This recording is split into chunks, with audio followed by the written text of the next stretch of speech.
जी sir, सभी को नमस्कार सर।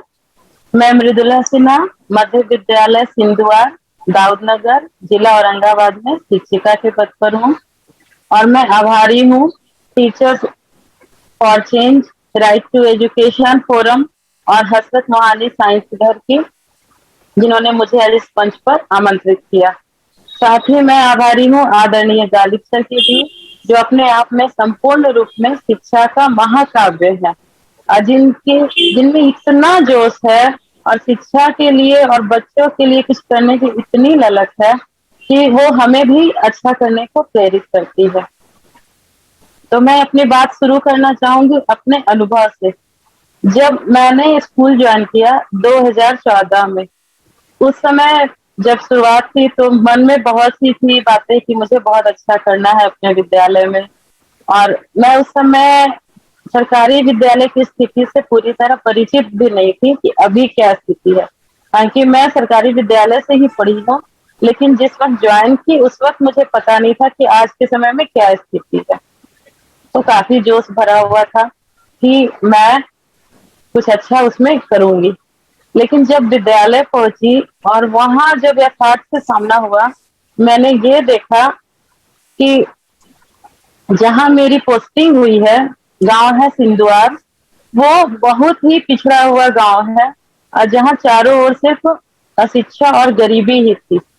मैं विद्यालय गई, वहां शुरू में जब पढ़ाना शुरू की तो देखती थी कि लंच के बाद बच्चे रुकते ही नहीं थे, वे छोड़कर चले जाते थे। मुश्किल से एक या दो बच्चे रहते थे। तो शुरू का कुछ वक्त तो समझने में ही लगा कि आखिर इसका कारण क्या है।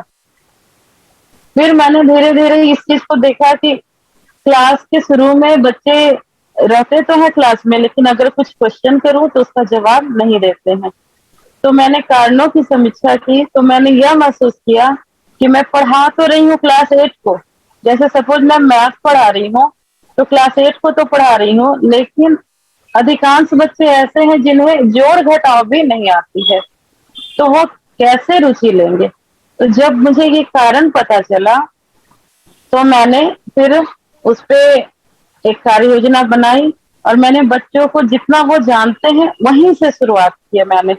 और उस वक्त मैं कुछ नवाचार या बाल केंद्रित शिक्षा ये सब के बारे में बहुत ज्यादा जानकारी थी, क्योंकि शुरू से मैं टीचिंग में नहीं पहले आई थी, कभी उस तरह का अनुभव ही नहीं था। तो बस मैंने अपने स्तर से शुरू किया उस चीज को और बच्चों को मैंने, जिन बच्चों को जोड़ नहीं आता है तो जोड़ बताए, अलग अलग ग्रुप में मैंने बांटा। एक लेवल के बच्चे एक ग्रुप में, दूसरे लेवल के बच्चे दूसरे ग्रुप में। ऐसे करते करते जिन्हें जोड़ नहीं आता है उन्हें जोड़, जिन्हें एलसीएम तक अगर वो है तो उस ग्रुप में। इस तरह से मैंने ग्रुप में शिक्षा देना शुरू किया और मैंने महसूस किया कि बच्चे अब उसमें रुचि लेना शुरू कर रहे हैं और इसका परिणाम बहुत ही सुखद रहा। मैंने देखा कि जो बच्चे लंच के बाद मुश्किल से एक या दो बच्चे थे, अब उन्हें जबरदस्ती रोकने की जरूरत ही नहीं पड़ती थी। वे पूरे समय विद्यालय में रुकना शुरू किए और पढ़ना शुरू किए। बहुत ही अच्छा परिणाम मिल रहा था और काफी कुछ मैं करनी शुरू की। लेकिन उसी वक्त फिर 2016 ईस्वी में क्या हुआ कि मेरा डीएलएड प्रशिक्षण के लिए हो गया और मुझे स्कूल से 2 वर्षों के लिए दूर रहना पड़ा। तो डीएलएड मैंने किया और जब 2018 में मैं वापस आई तो फिर से एक नया वातावरण, क्योंकि जो बच्चे मुझसे पढ़ते थे, मैं जनरली 6 to 8 में ही पढ़ाती हूँ, तो बच्चे अधिकांश चले गए थे, नए बच्चे थे। शुरुआत कर ही रही थी कि तभी मेरी शिक्षण शैली में बहुत बड़ा चेंज आया। और ये दिसंबर 2018 की बात है, जब हमारे यहाँ विज्ञान की का प्रशिक्षण हुआ, उसमें गालिब सर से मुलाकात हुई। उन्होंने बच्चों को बताने का बिल्कुल अलग अनूठा तरीका हमें सिखाया। विज्ञान के मॉडल, पहले तो हम शिक्षकों को ही प्रशिक्षण मिला और विज्ञान के मॉडल बनाए, विज्ञान उसकी फिर प्रदर्शनी लगाई गई। उसमें हम इतने एक्साइटेड थे प्रदर्शनी को लेकर, तो मुझे लगा कि जब बच्चों के बाद इससे इस बारे में बात होगी तो वो कितना उत्साहित होंगे। तो इस तरह से गालिब सर के साथ रहकर मुझे बहुत कुछ सीखने को मिला। और फिर मैंने इस तरह उस सभी समय मैंने नवाचार को समझा और तब मैंने अपने विद्यालय में इसे लागू किया। प्रत्येक शुक्रवार को हमारा एक रहता था ये रूटीन कि हमें साइंस के मॉडल बनाने हैं और मॉडल ऐसे हो जिनमें खर्च ना के बराबर हो, यानी कबाड़ से जुगाड़। छोटी छोटी गतिविधियां हमने की, बहुत से मॉडल बनवाए। जैसे सबसे पहले शुरुआत की आसान सी, किलो का संतुलन, पेंसिल का संतुलन, ये सब गुरुत्व केंद्र पर आधारित था। उसके बाद कुछ मॉडल बनवाने शुरू किए जिसमें प्रकाश का परावर्तन, अनंत पथ, इसके अलावा मानव कंकाल, मानव के शरीर के विभिन्न भागों का मॉडल। तो मैंने इस दौरान देखा कि बच्चे बहुत ही रुचि ले रहे हैं और वो काफी कुछ सीख भी रहे हैं। तो मैंने इस चीज को कंटिन्यू किया अपने स्कूल में और भी कई मॉडल बनवाए। उस बीच हाइड्रोलिक लिफ्ट बनाया, बच्चे काफी खुश हुए। ये सारे काम बच्चे ही करते थे, मेरी कोशिश रहती थी कि बच्चे ही इस काम को ज्यादा करें। हाँ, एक सुगमकर्ता की हैसियत से मैं उन पे ध्यान देती थी, उनकी कठिनाइयों को दूर करती थी। फिर सर के ही मार्गदर्शन में मुझे आइडिया मिला दीवार पत्रिका का। तो मैंने अपने विद्यालय में दीवार पत्रिका निकालना शुरू किया। इससे बच्चों की भाषाओं में सुधार मतलब दिखा काफी। बच्चे बहुत ही उत्साह से अपनी रचनाएं या अपनी पेंटिंग, कुछ भी कविता सब लेकर आने लगे और हमने इसका नाम दिया बाल सृजन। तो वो बाल सृजन हम लोग 3 महीने पे निकालते थे और मेरे ख्याल से 4 या 5 अंक निकला।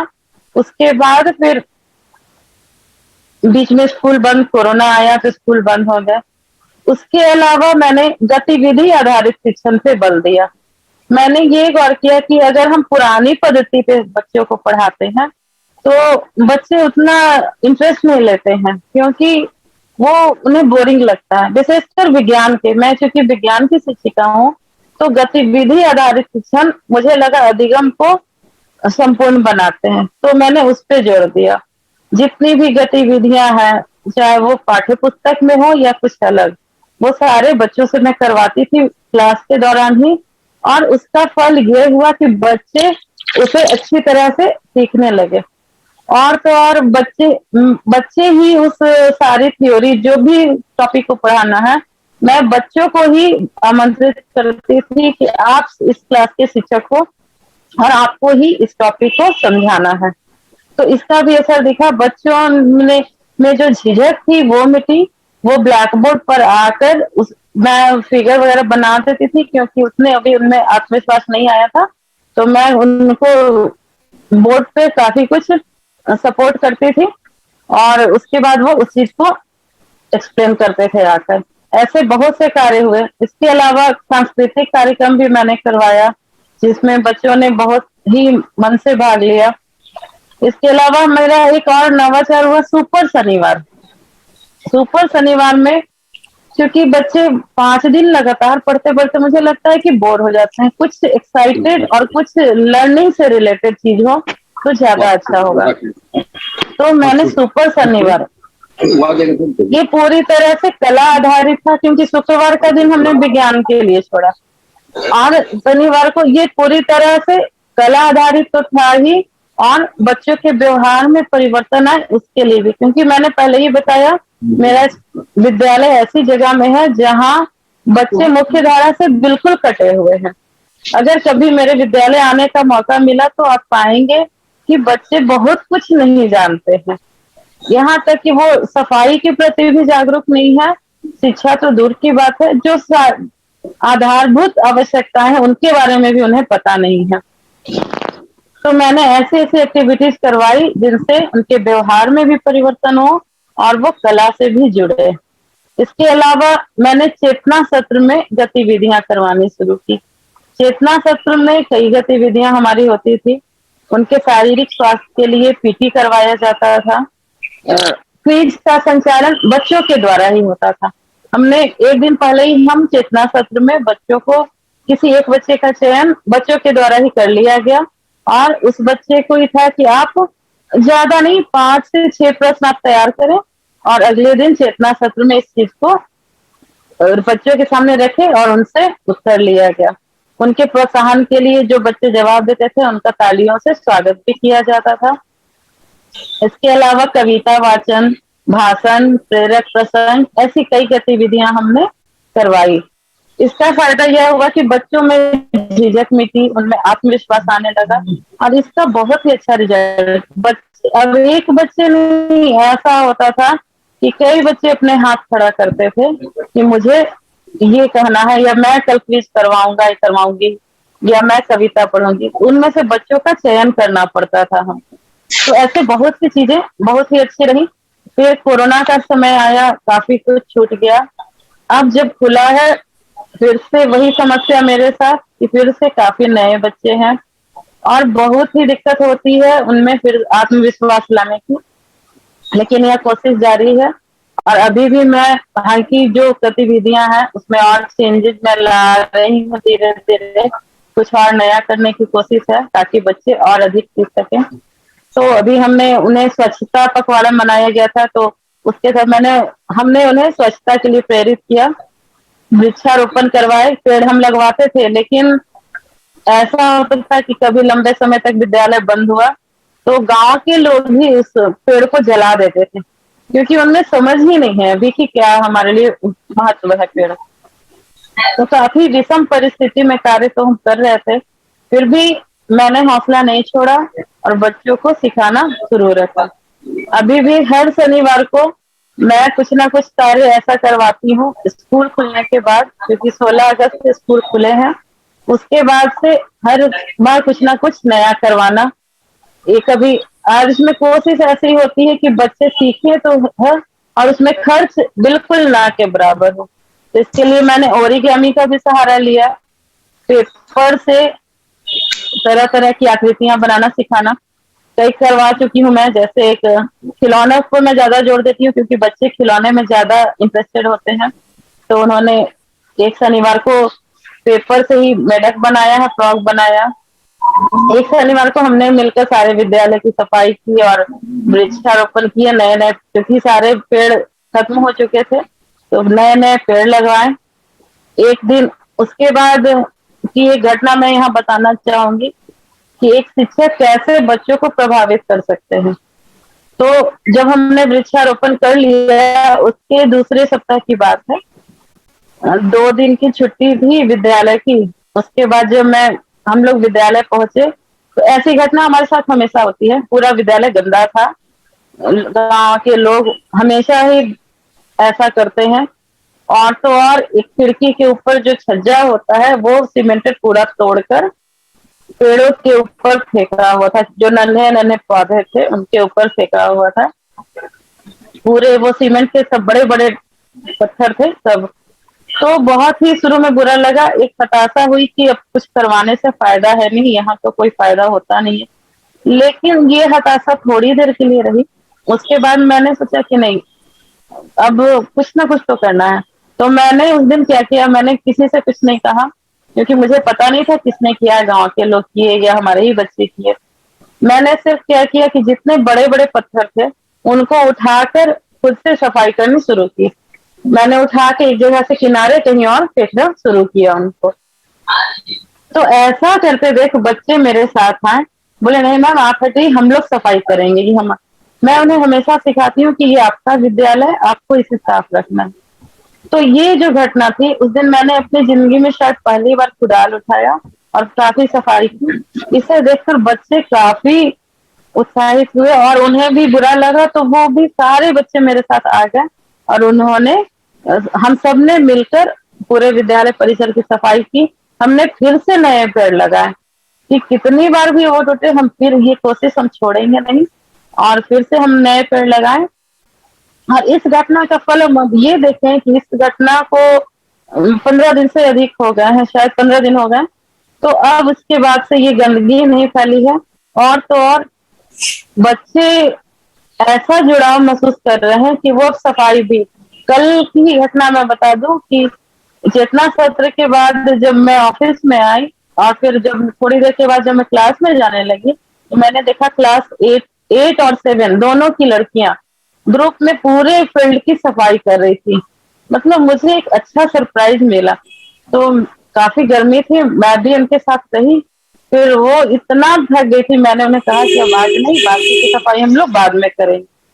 तो मुझे लगा कि अगर हम खुद से कुछ काम करते हैं तो बच्चों के सामने इसका अच्छा प्रभाव पड़ता है, और बच्चे उस चीज को अगर हम सिर्फ बोलकर सिखाएंगे तो शायद वो उतनी अच्छी तरह ना समझे, लेकिन अगर हम खुद करेंगे इस कार्य को तो बच्चे अधिक से सीखेंगे और करने को प्रेरित होंगे। उसके बाद फिर हमने कल ही एक और ये किया, साइंस की ही जो गतिविधि थी, एक मॉडल बनाया, एक खिलौना बेकार पड़े पड़े कार्डबोर्ड से हाइड्रोलिक के सिद्धांत का प्रयोग कर हमने एक घोड़ा बनाया। बच्चों के द्वारा ही मैंने उन्हें बताया और वो बनाते गए। तो इस तरह से इस जो ये घोड़ा बना, इस बच्चों को इतना आकर्षित किया, वो काफी खुश हुए और सभी ने इसे चलाकर देखा। तो अगर मुझे स्क्रीन शेयर करने की शायद अनुमति नहीं है, अगर ये अनुमति मिलती तो शायद मैं अपने इस चीज को दिखाती भी कि कैसे बच्चों ने इसे एंजॉय किया। इसके अलावा मैंने श्यामपट पे तो कार्य होता था, मैंने इससे थोड़ा सा और नया लुक दिया इस बार कोरोना काल के बाद। मैंने कलर्ड चौक का प्रयोग करना शुरू किया। कलर्ड चौक से क्या होता है कि ब्लैक बोर्ड काफी आकर्षक दिखते हैं और बच्चे उससे खुश भी होते हैं। तो मैंने विज्ञान को पढ़ाने में, विशेषकर विज्ञान को पढ़ाने में कलर्ड चौक का प्रयोग शुरू किया। मैंने एक दिन मानव, जब मैं क्लास 7 को पढ़ा रही थी विज्ञान, तो दांत की जो संरचना का फोटो मैंने बनाया और उसके माध्यम से उन्हें समझाया, तो इतना अच्छा उसका रिजल्ट कि मुझे लगता है क्लास के सारे बच्चे उस चीज को समझ गए। उन्होंने उसके बारे में पूरी जानकारी मिली, उन्होंने ऐसे बताया। उसके बाद ही मैंने मानव पाचन तंत्र का पूरा, उसके सारे अंगों का चित्र बनाया और उससे ब्लैक बोर्ड पे काफी आकर्षक तरीके से लिखा। बच्चे काफी खुश थे। और जब मैंने इसे बताया उसके बाद मैंने कहा, दूसरी दिन क्लास में मैंने कहा अब आपको इसे बताना है। तो बच्चे शुरू में तो काफी डरे हुए थे, नहीं आने को तैयार थे बोर्ड पे, क्योंकि मैंने कहा ये बिल्कुल नए बच्चों से सामना था, मैं उन्हें बोलना सिखा रही हूँ। तो वो ब्लैक बोर्ड पर आए और मुझे लगता है कि सभी तो नहीं, लेकिन 12 से 15 बच्चे आए हैं बोर्ड पर और उन्होंने पाचन तंत्र की इतनी अच्छी व्याख्या की। हाँ, सपोर्ट उन्होंने लिया ब्लैक बोर्ड से, लेकिन इतनी अच्छी व्याख्या की कि बहुत ही सुनकर अच्छा लगा। तो इस तरह से मैं कोशिश कर रही हूँ कि बच्चों को नवाचार के माध्यम से काफी कुछ सिखाया जाए। मेरी कक्षाएं शिक्षक केंद्रित ना होकर के बाल केंद्रित होती हैं, जिसमें बच्चों को कहने का पूरा मौका मिलता है, वो अपनी बात को रखते हैं।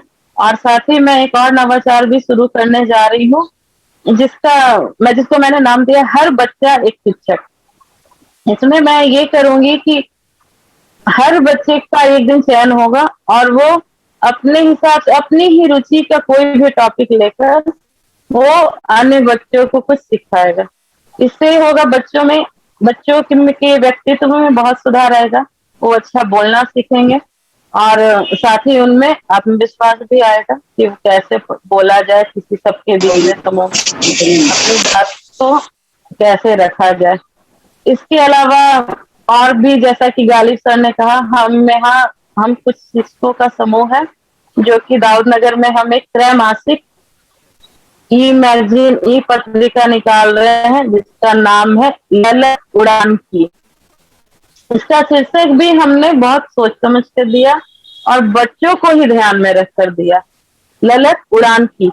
तो ऐसा नहीं कि इसमें सिर्फ शिक्षकों की प्रतिभागिता होती है, ये मेरा ही विशेष रूप से अनुरोध था। मैं उसकी उप संपादिका हूँ और मेरा ही अनुरोध था कि इसमें बच्चों को पूरा मौका दिया जाए। तो इसमें हम बच्चों की रचनाएं भी प्रकाशित करते हैं, साथ ही उनके द्वारा बनाए गए ड्राइंग को भी और विद्यालय की गतिविधियों को भी दिखाते हैं और इसका पूरा जिम्मा मेरे ऊपर है। तो मैं ये कहूंगी मेरे विद्यालय से भी कुछ कविताएं प्रकाशित हुई हैं और इस बार का तो अनुभव बहुत ही विशेष रहा, क्योंकि बस इसी सितंबर में 2-3 दिनों के बाद शायद पत्रिका प्रकाशित हो जाए। तो बच्चे इतने उत्साहित थे, मेरे पास क्लास 8 के 7-8 बच्चियां सब लेकर आई अपनी रचना कि मैम मैंने ये लिखा है। और मैंने ये देखा शायद सभी रचनाएं तो उतनी अच्छी नहीं थी श्रेणी की, लेकिन उनकी कोशिश देखकर बहुत ही अच्छा लगा कि उन्होंने इतनी कोशिश की, उन्होंने अपनी ही भाषा में काफी कुछ कहने की कोशिश की। तो ये भी एक हमारा कदम है जो कि बच्चों में भाषाई कौशल को बढ़ावा देगा। और इस तरह से मेरी कोशिश यही है कि बच्चों के व्यवहार में परिवर्तन लाया जाए और जिससे वे समाज की मुख्य धारा से जुड़ सके। और मैं ये भी चाहूंगी कि यह सिर्फ मेरे विद्यालय तक न सीमित रहे, बल्कि सारे बच्चों तक ये सीमित रहे। और ये तो है कि हम काफी विषम परिस्थिति में कार्य कर रहे हैं, कई बार हौसले टूटते भी हैं, लेकिन हिम्मत हम नहीं हारते हैं। और मैं इन्हीं बातों के 2 लाइन के साथ अपनी बात को समाप्त करना चाहूंगी। वो पथिक क्या जिसके पथ में बिखरे शूल ना हो, वो पथिक क्या जिसके पथ में बिखरे शूल ना हो, नाविक के धैर्य की परीक्षा क्या, नाविक के धैर्य की परीक्षा क्या, जब धाराएं प्रतिकूल ना हो। धन्यवाद। धन्यवाद मृदुला सिन्हा जी, आपने बड़ी गंभीरता के साथ अपनी बातें रखी और जो एक शिक्षक के रूप में आपने जो यात्रा तय की है और आपने जो प्रयास किए हैं, उन बातों को, उन प्रयासों को, उस यात्रा के अनुभवों को आपने बड़े सहज और सरल ढंग से आपने प्रस्तुत किया है। आपने जो बताया कि आपके प्रयासों से किस तरह बच्चों में सीखने की जो प्रक्रिया होती है उसमें गतिशीलता किस प्रकार आई है और उसके लिए आप लगातार प्रयास करती रही हैं।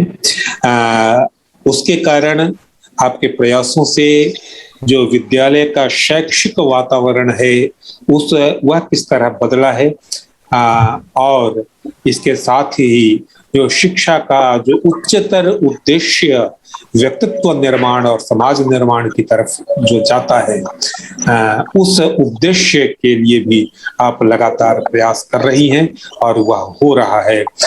बच्चों के व्यक्तित्व निर्माण का कार्य भी हो रहा है। आपका बहुत बहुत धन्यवाद कि आप लगातार इस तरह काम कर रही हैं और समाज, हम लोगों की ही नहीं समाज की भी अपेक्षा रहेगी कि आप और भी शिद्दत के साथ, और भी लगन के साथ, अपनी और भी जुनून के साथ अपनी इस यात्रा में आगे बढ़ती जाएं। हम लोगों की शुभकामनाएं रहेंगी। जहां तक हम लोगों का सहयोग समर्थन की जरूरत होगी वहां पर हम लोग आपके साथ रहेंगे और आप अपनी यात्रा को यह जारी रखें। और हम यह समझते हैं कि शुरुआत में ही मैंने कहा था, गालिब साहब ने भी इसको कहा है कि दीप से दीप जलता है। अगर कहीं एक थोड़ा सा दीप जलता है, एक छोटा सा दीप जलता है, तो अन्य दीपों को भी जलाने का काम करता है। गीजू भाई ने एक बड़ा सुंदर, या लोभ संवरण में नहीं कर पा रहा हूँ, अचानक मुझे गीजू भाई की याद आ रही है। गीजू भाई ने जो प्रयोग किया था उसमें उन्होंने लिखा है कि शुरुआत में जो उनके सहकर्मी शिक्षक थे बड़ी हिकारत की नजर से उनको देखते थे, यह कौन काम कर रहा है, यह कौन प्रयोग कर रहा है, इस तरह तो बच्चे और बिगड़ ही जाएंगे और अंततः और पढ़ नहीं पाएंगे। क्योंकि शिक्षक का काम केवल पढ़ाना होता है, शिक्षक का काम उनके भीतर अभिरुचि उत्पन्न करने का नहीं होता है, शिक्षक का काम उनके व्यक्तित्व का निर्माण करने का नहीं होता है। और इसके लिए उनके सहकर्मी शिक्षक उनको बड़ी हिकारत की नजर से देखते थे। और बाद में जिन बच्चों के साथ वे संलग्न हुए थे गीजू भाई, वे बच्चे साल का अंत होते होते अपनी कक्षाओं में, पूरे विद्यालय में वे टॉप हुए थे। अर्थात उन्होंने यह बताया था कि यह रास्ता जो है वह ज्यादा सुगम भी होता है और ज्यादा दूर तक, ज्यादा ऊंचाई तक ले जाना भी वाला भी होता है। धन्यवाद आपका मृदुला सिन्हा जी। और अब मैं श्री जितेंद्र कुमार जी को जी राय जी एक जानकारी कहा जाए। मेरी आवाज सुने हैं? हाँ एकदम कहा जाए। कल जो मृदुला मृदुला जी ने जो कल जो प्रयोग किया है कबाड़ से जुगाड़ 10 अभी हमने टीचर फॉर चेंज के ग्रुप पर और आरटी फोरम के ग्रुप पर साझा कर दिया है। लोगों से अपील कर दीजिए उसको देख। अच्छा अच्छा अच्छा अच्छा, धन्यवाद।